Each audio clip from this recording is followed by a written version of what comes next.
you just mentioned, not wanting to gossip and or talk about someone else. Mm-hmm. Can we talk about you for a second? Because there was a lot of things that took place regarding you specifically. Yeah. And on your second one-on-one date with Yeah. Clayton, we found out that you were adopted. Mm-hmm. And so I just want to know, how have you met your biological parents? They gave you up for adoption at 20 when they were 20 years old. Mm-hmm. And if you have, how was that? And if you haven't, talk about that. Yeah. So, like you said, they were 20 years old. They were just too young to, be in a place to raise a child. So I was adopted when I was born, and it was a closed adoption. I haven't met my biological family. Again, they're still young. They're still probably figuring out life, and they, I think have young children of their own. So as of now, I'm not in a place where I think it's appropriate to meet them and reach out to them. But, I'm also not sure if that's something that I'll ever do, to be honest with you. I think growing up, it was more of a curiosity thing of just, where do I come from? Who do I look like? Things like that. And I actually was able to, have photos of them. So I do know, what they look like and who I take after and things like that. And I think that cured a lot of my curiosity.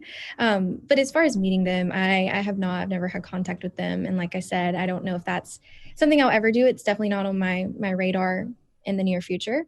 But who's to say? Maybe one day. And when did you officially find out that you were adopted, and how difficult was that for you at the moment and moving forward from there? Yeah, so I found out I was adopted in about the first or second grade. Again, I'm from a really small town in South Carolina. And obviously, I'm part Vietnamese and, look different than not only my family, but my peers and just everyone from my hometown.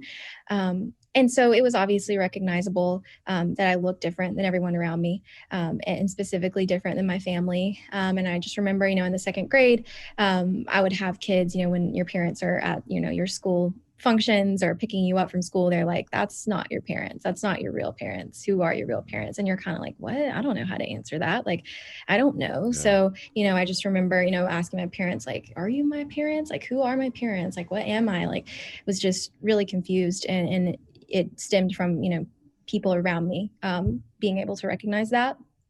So yeah, of course, obviously a really, really challenging thing to wrap your mind around and accept when you're like First 8 grade. years old. Yeah. Very young. How do you even respond to an ignorant statement like that? I mean, obviously they're all children, but when you were a child, what do you say to that? Yeah. Looking back, it's so sad because I'm so conditioned to be okay with those kind of comments, and just really grew up all my life having those kind of comments.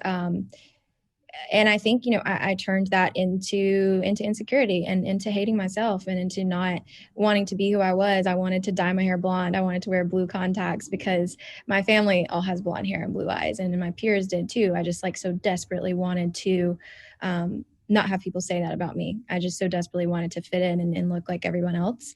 So that was my response, unfortunately, was to try to assimilate and be like everybody else. And who in your family was it that you could lean on in times like that when you did feel insecure and you were down on yourself? Was it your parents? Yeah, so I'm actually an only child. So it was my parents. It was my mom and my grandma too.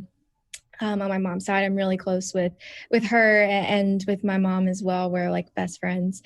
And to be honest, I, growing up, really just leaned on myself because I didn't believe anything coming from my mom. I didn't believe, when your mom always tells you, oh, it's such a gift to be unique. It's, you're extra special. You're extra chosen and extra loved. One day you're going to grow up and be glad you don't look like everyone else. You're going to stand out.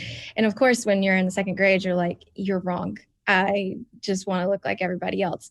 And it really took until I was truly an adult, like even 20 years old, to fully accept that and believe finally what she was saying. And of course, now I can say, you were right, Mom.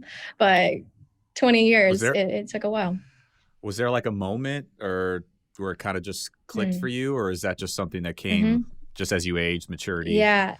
A combination of maturity. And then also, I think moving to New York really helped me a lot. Like I mentioned, I was born and raised in South Carolina. I went to college in South Carolina, and I never lived elsewhere or really spent much extended time elsewhere until I moved to New York. So I was just constantly surrounded, by the same thing and the same just underlying, kind of racism that exists there. And until I moved to New York and people truly looked at me and were like, you're beautiful, not like beautiful for an Asian girl, but you're just pretty. And like, you're just smart and you're, because it's like you grow up in the South and it's like, oh, well, you're pretty for someone who doesn't look like everybody. And, you're accomplished for someone who isn't like everybody else.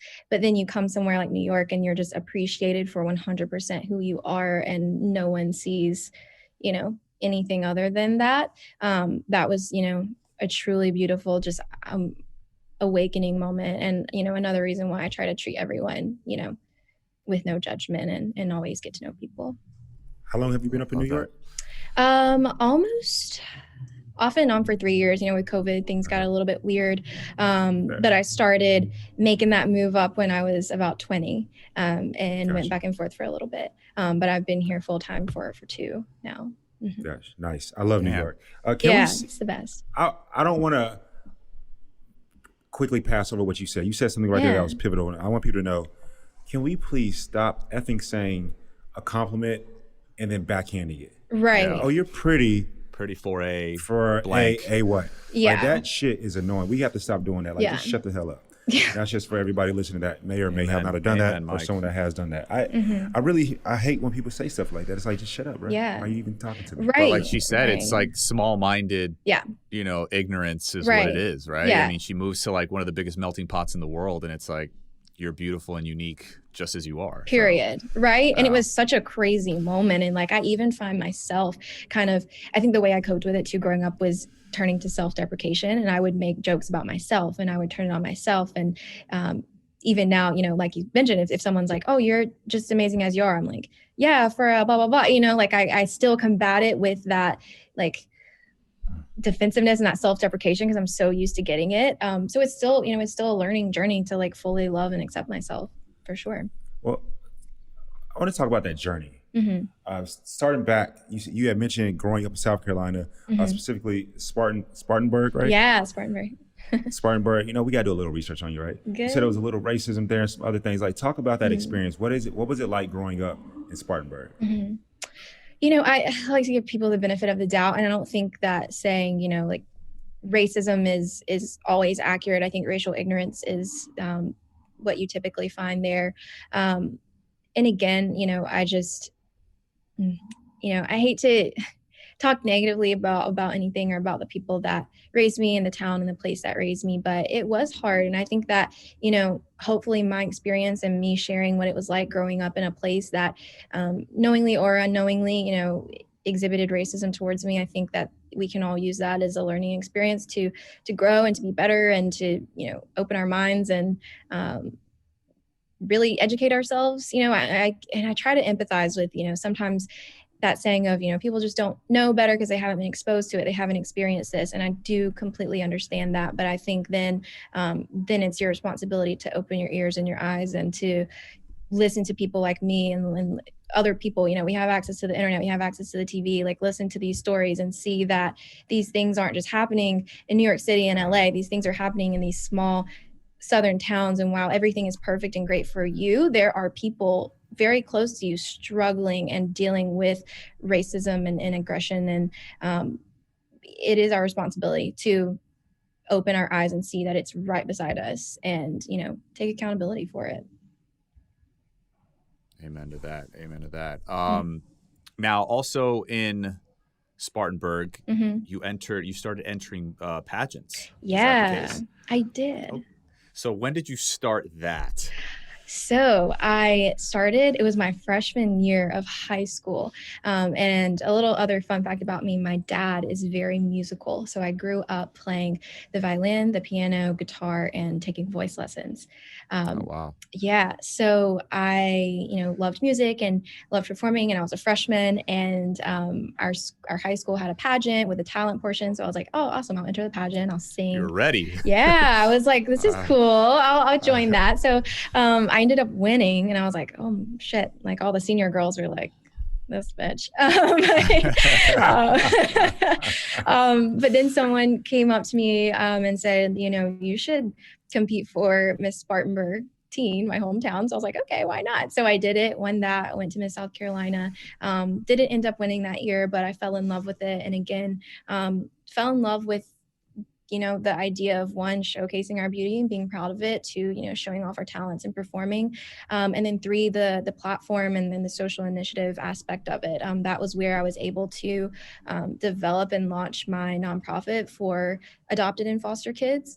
So I did that when I was 15, and then I continued that on to the next year when I went to Miss South Carolina Teen and, lucked up and ended up winning that year. Was able to go to Miss America's Outstanding Teen and share my advocacy for kids in foster care and adopted kids on a national platform. And for the rest of my life, really, until I moved away, that was my priority, was my platform and the organizations that I supported in my state. Because again, I felt that need. I felt like I was kind of a sole voice in a community of unheard kids that were in the foster system and that were adopted. And so I tried to, do everything I could to bring a light to that and to relate to them and try to serve as a role model for them. So that's really where a lot of my motivation for pageantry came from, was the ability to have that platform to be able to, amplify my voice. Bryan, did she not just drop so much right there? I mean, I'm winning like, I'm gonna pageants, break this down. winning pageants as a freshman, starting nonprofits, at 15, and moving to New York at 20 years old. I mean, she started nonprofits. She's before probably she the could wrong drive. person to talk about. If you Are you just ready look for at your marriage? age, 23. It's like, but once again, they're just another example of a woman who's mature beyond her years, right? I mean, Thank you. You're doing big things. So just you should be another proud of example yourself. that age doesn't dictate experience and Correct. maturity. Yeah. And again, I don't share any of that to belittle anybody else or to make anyone feel insecure about what they've been through, but I am proud of what I've accomplished because I've persevered through a lot. I've had to work really hard. It wasn't just handed to me. Anybody can make it happen if you want to. So I'm proud of it. So I'm sure those pageants must have made you extremely confident. I mean, did people in your hometown and moving forward, did they take that as cockiness in a way from you? Oh my gosh. No, absolutely not. Anyone that knows me is like, she is so hard on herself. She needs to calm down. It's like everything that I accomplish, I always, again, it just goes back to that, original thought of not being good enough and being different and not fitting in. It's like, that will be something that I always carry with me. And certainly something that I carried with me throughout my years in pageantry and beyond. Of course, anytime you're putting yourself out there, it's like, just because you win the pageant doesn't mean you feel the most beautiful. It doesn't mean you feel the best, and it's like, I think that also is something that I think is important, is to like not assume what people are feeling and to always check in on people and ask them. It's like, I don't want to get too far into it, but it's like, never assume, what people are feeling without asking. And again, that confidence certainly as a teenager was not there.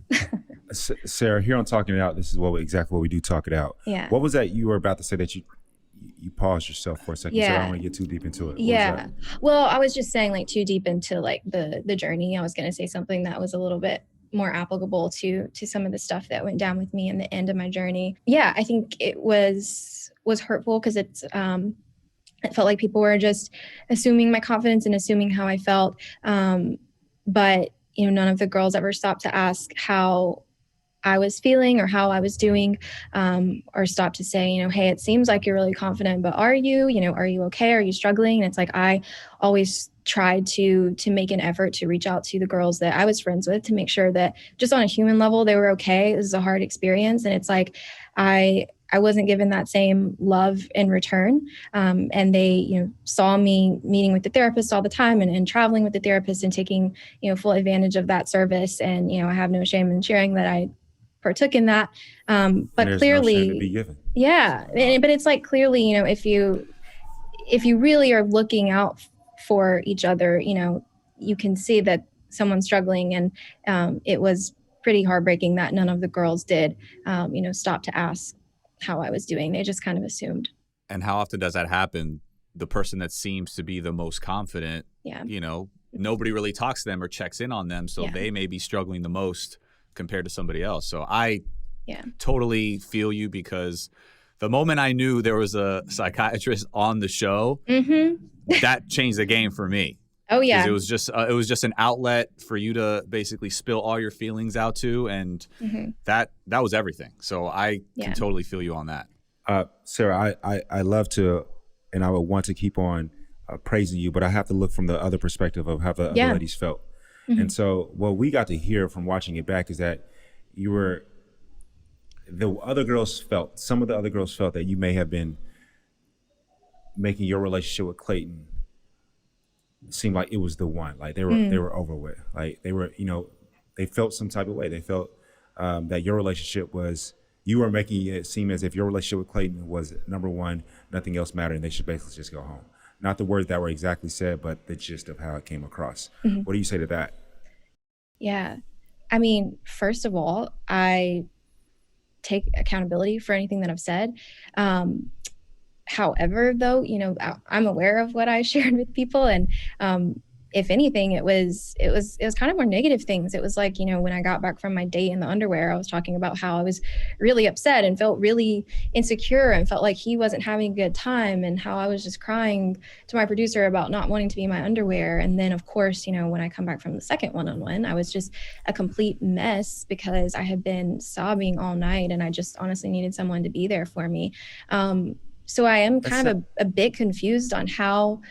I guess I get that. I think what they did was they heard those details. They heard, it was a different type of date. You were emotional. It brought out, it brought out really emotional conversations between the two of you. I think that's what they heard. And while, that's true, I don't think that means or implies that, I just have the best relationship. The words, I have the best relationship, I have a better relationship than you. I don't think those words were said. Those were never words that would have come Sarah, those words weren't said. And I haven't spoken to all the girls, but I'm going to defend them right now and say those words were not said. But at the same time, your response just confused me and the listeners. So if you're saying, I was insecure because I just had a one-on-one date with Clayton because of my body being shown X, Y, and Z, but then the other girls, from what we've seen on the show, they're saying, Sarah is saying things along the nature of, she that bitch. Yeah. Right. Yeah. So what is this like? There's no way that I can believe that there's just completely two white polar opposites. Like polar opposites. This ain't. I don't. Yeah. I can't correlate anything right now. Help me correlate that. Yeah. What is the deal? Yeah. I think what it comes down to is truly like someone saying something, someone taking it a different way, and then not communicating about it and not clarifying that. And I do get that. I of course said, we did have emotional conversations, and I do feel like I got closer to him than I would have if we hadn't have had that conversation. But do I wish that I could have had a beautiful date and not cried my ass out to him? Yes, I very much wish that. It's also just interesting to me that I feel like every time someone shares their side of this story, it's completely different every time. There's always missing pieces to the story. I would like to kind of share my experience of of what happened without missing pieces. Well, this is actually a good segue. I would want to ask you about Teddy in particular. She was on our sister podcast, Bachelor Happy Hour. Yeah. And I'm paraphrasing here, but she basically stated that she would have confronted you earlier, as early as week 2 after your one-on-one, but she said you would go to all the strongest relationships in the house individually off camera, and as a group, they didn't know what was being said as a whole, right? And at the time, she wasn't sure that you necessarily knew what you were doing, but after the alleged lies came out, now she's basically saying that she's convinced that there couldn't have been pure intentions there. So how do you respond to that? And I guess if you want to fill in those gaps as far as your side and what potentially we didn't see, let us know about that. Yeah. I mean, I think first and foremost, I don't want to diminish anyone's experience, but I do see a lot of lies being told, just kind of blatant lies about things that supposedly came out of my mouth that just simply did not. and, intentions that, you can't tell me what my intentions were.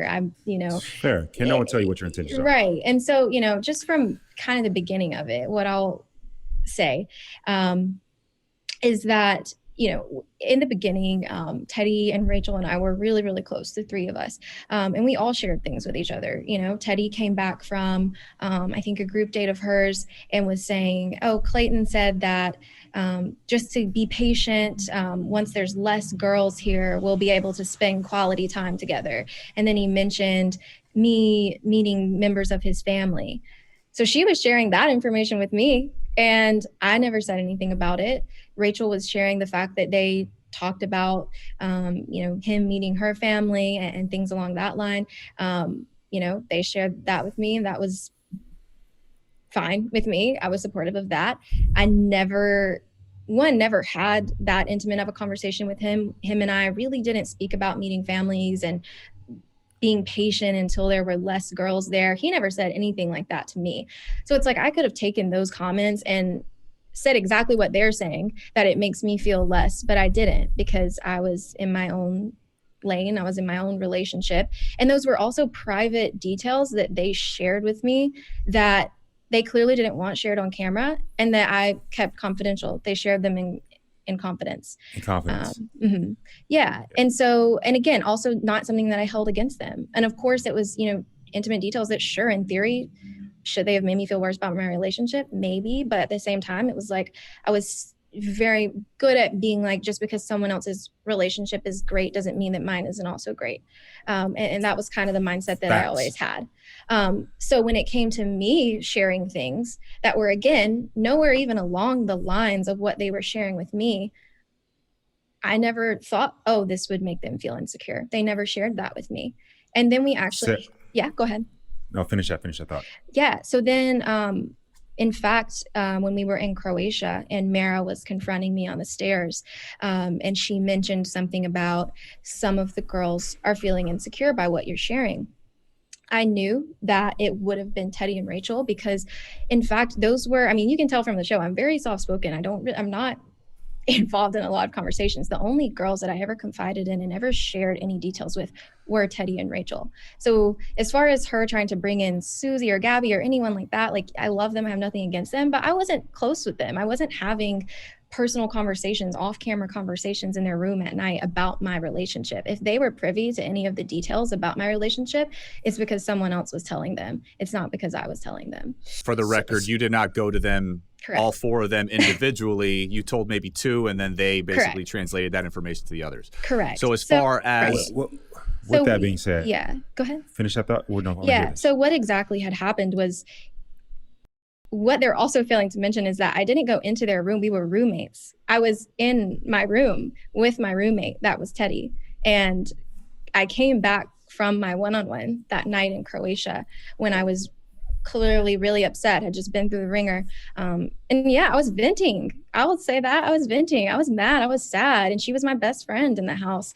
I was freaking out. And yeah, I vented to her in our room with Rachel, but I wasn't singling them out to try to make them feel worse. I was truly just upset. I was upset. You weren't being manipulative. Yeah, absolutely. And if it came across manipulative, or if it hurt anyone in a negative way, impacted anyone in a negative way, I fully apologize for that. And I did apologize for that. And what I was actually getting to next is that, after that transpired, that situation of me coming back from my date and being really upset and going into our room and speaking about my experience, the next day at the rose ceremony in Croatia, when I heard that Mara, again, was sharing, oh, some people in the house feel insecure about you.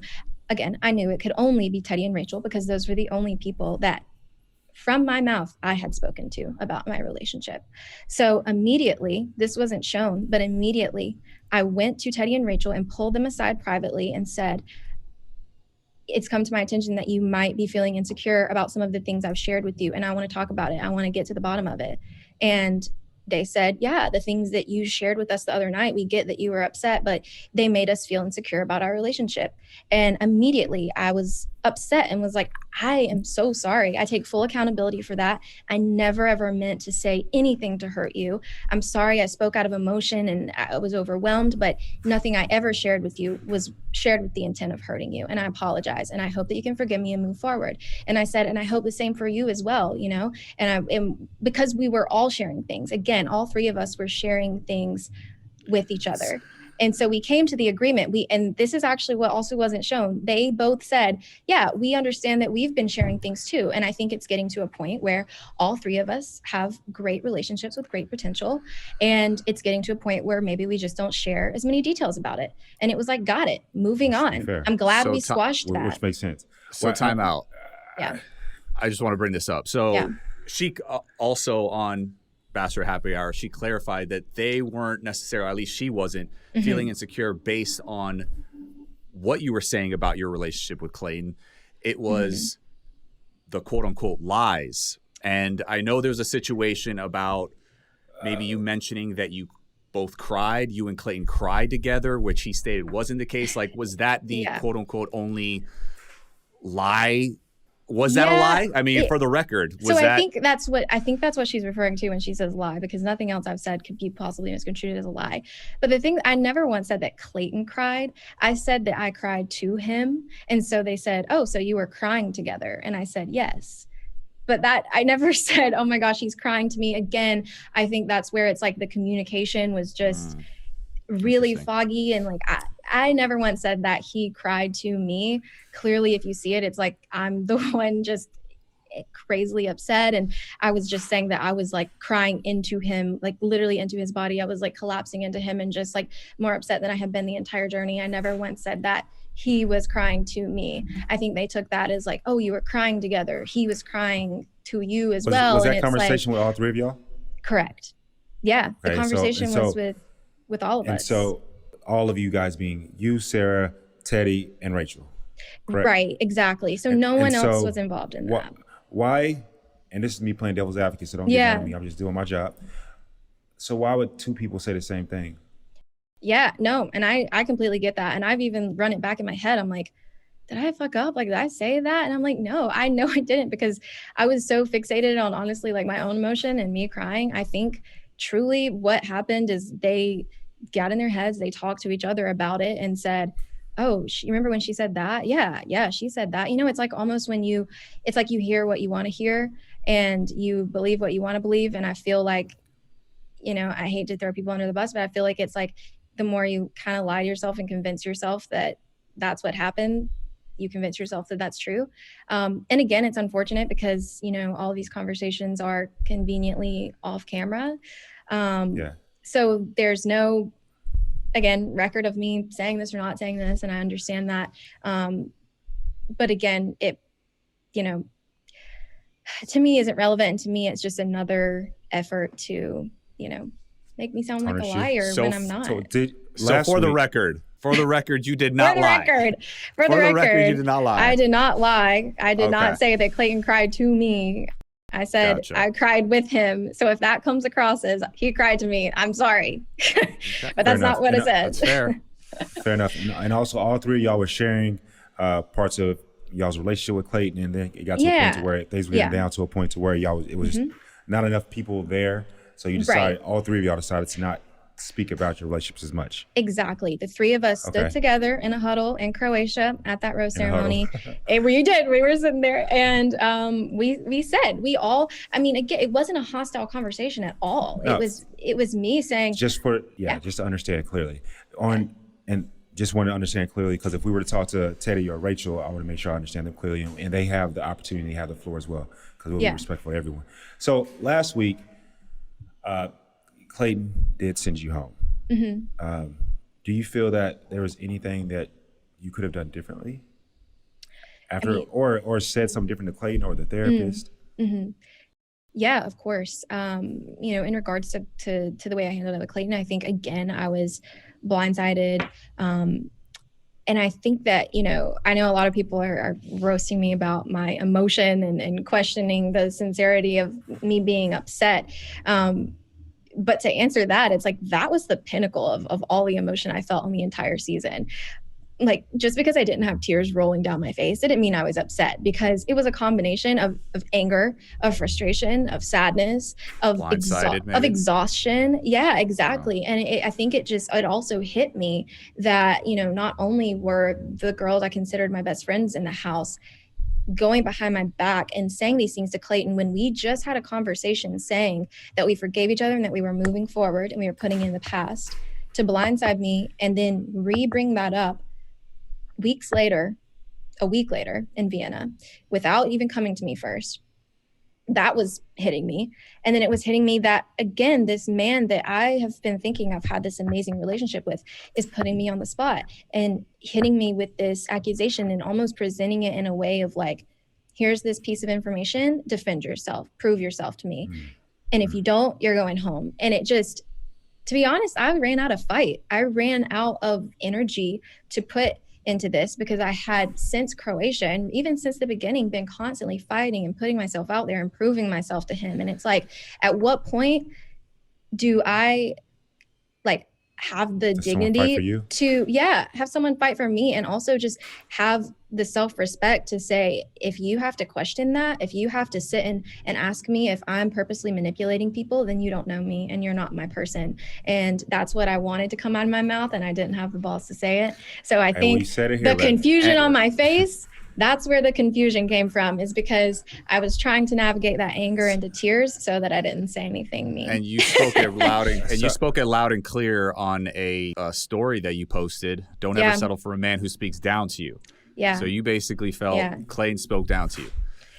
I did. So, yeah. Go ahead.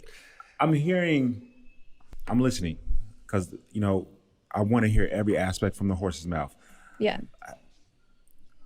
When the psychologist said that someone's being performative, she threw you under the bus. She came with it. I need to hear those thoughts, because help me understand you. Clear that air. Yeah. She said that, she didn't say you specifically, but you know, she said someone's being performative. And that's kind of ultimately where Clayton said, okay, defend yourself, you know, and now go home. Yeah. And after you answer that question, do you think Clayton would have known or questioned you like that had it not been for the psychologist? Yeah. So first off, you obviously don't get to see every single detail of that therapy session.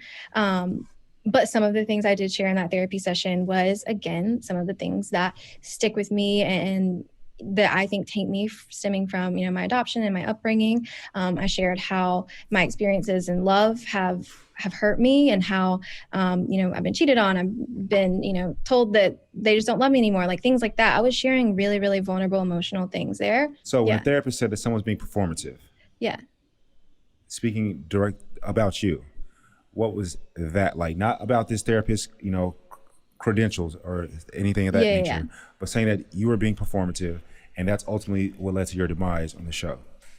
Yeah. And to answer your question, Bryan, I do think that is what led Clayton to, you know, confront me about the situation, was those therapist's words, for sure. Wait, you saying Bryan? Are you talking well, about he asked me she's before, answering my question but from like before. 2 questions ago. Okay, I'm like, hold on. Yeah. You were asking, like, did I think that that's what ultimately led to Clayton confronting me about it? And yes, that is what I think did lead him to ultimately confronting me. I got one more question, Mike. You go first. One last question about that. Go ahead.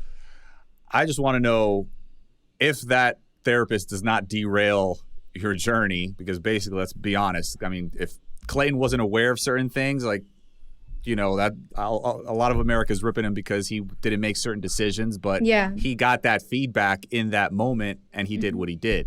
Yeah. If you don't get derailed by that therapist, how far do you feel you go with Clayton?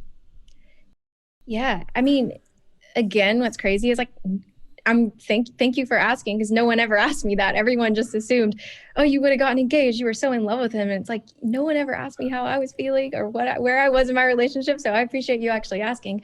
Again, I had my own reservations coming out of that second one-on-one, because I felt like I just felt really blindsided by him spending that whole day with me in Croatia, talking about, you know, where we wanted to live after the show and just our views on, like, marriage and kids and things like that. It's like, how did you have those conversations with me and mean it when all day you were harboring this accusation that you were going to throw at me when you were questioning if I was even ready for marriage, but you yet were talking about it with me all day and then didn't bring it up to me until the night. It just felt, again, I started feeling like collateral. I started feeling like collateral, and I started feeling like I wasn't actually an integral part of his journey. I felt like I was someone that he saw as expendable. I felt like he was okay with inserting me into the drama and putting me in uncomfortable situations. So beyond any of that going down in Vienna, I was already having my own concerns. While, I would have been, potentially open to him meeting my family, because I do think that's sometimes that clarifies a lot of questions and, makes things just that much more real. I don't think that we would have ultimately been together. I think we were both figuring out that we weren't each other's person, and that's totally okay. That's totally okay. Yeah. But I think what sucks is that we were on the path, genuinely, we were on the path to figuring out we weren't each other's person. I just wish we could have figured that out for ourselves without other people trying to figure it out for us. Yeah, that's fair. Not letting it just be completely natural. Well, Sarah, thank you so much for, taking this and just being honest and giving your story, because we always love to hear directly from the individual's mouth, and I feel that you've done that completely. Truly do. But for the record, I do like a part two.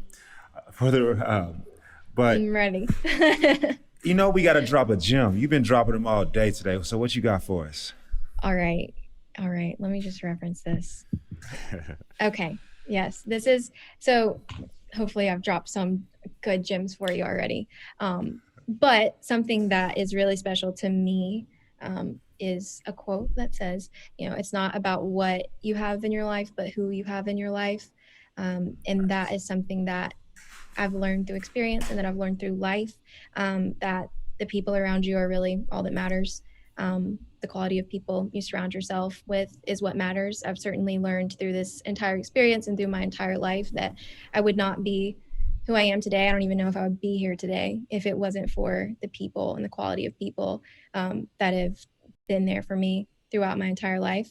I'm just so thankful, for the people that love and support me, and the people to come. That's crazy that sometimes, you haven't even met everyone that you're going to love yet. So I am excited. That's a perfect segue into A, would you be on Paradise? And 2, is there anybody out there in Bachelor Nation that you would like to get to know a little bit better?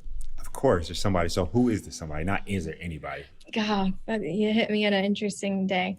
To be honest with you, I don't know. Again, I love my life and I love the people in my life, and it would take a lot to pull me away from that again. So I think it would take a special potential. So who would you like slide in your DMs and you can have a conversation without a TV camera? To be honest with you, I don't know. I'm holding out hope for this new cast of men. I'm thinking that, my vibe is someone that's a little more like